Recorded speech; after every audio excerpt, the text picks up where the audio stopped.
Pinoy boxer Yumir Marshall sinampahan ng kaso ng kanyang asawa.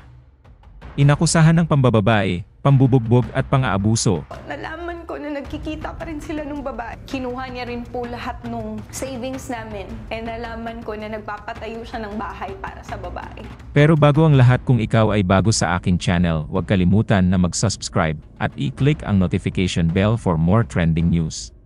Nagtungo sa Pasay City Hall si Princess Marshall, asawa ni Olympic bronze medalist Yumir Marshall. Kasama niya ang kanyang abogado para magsampa ng kasong paglabag sa Violence Against Women and Their Children Act at concubinage o pagtataksil laban sa atleta.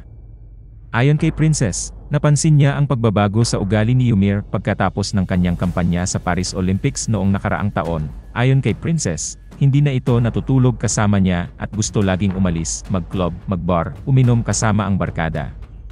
Hanggang sa nadiskubre nga raw ni Princess na may iba na palang babae ang kanyang mister.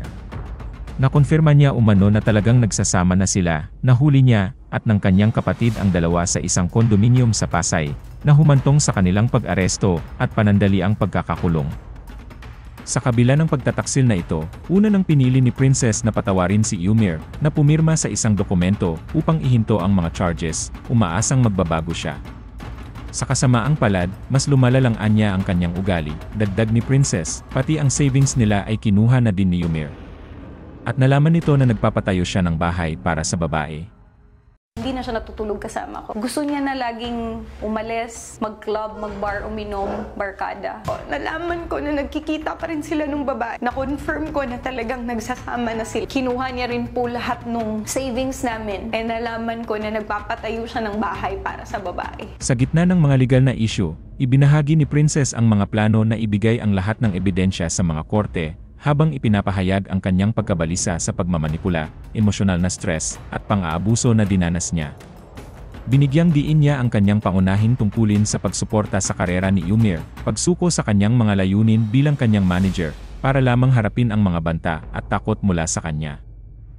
Nagpahayag si Princess ng seryosong pag-aalala para sa kanyang kaligtasan at ng kanyang pamilya at mga posibleng saksi na itinuro ang mga maimpluwensyang koneksyon ni Yumir na maaaring makaapekto sa resulta ng kaso.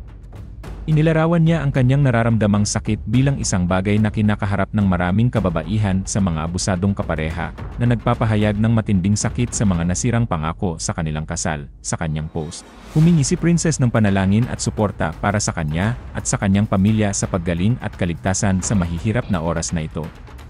Si Yumir, na kilala sa kanyang tagumpay sa 2021 Tokyo Olympics, ay hindi pa tumutugon sa publiko sa mga akusasyon.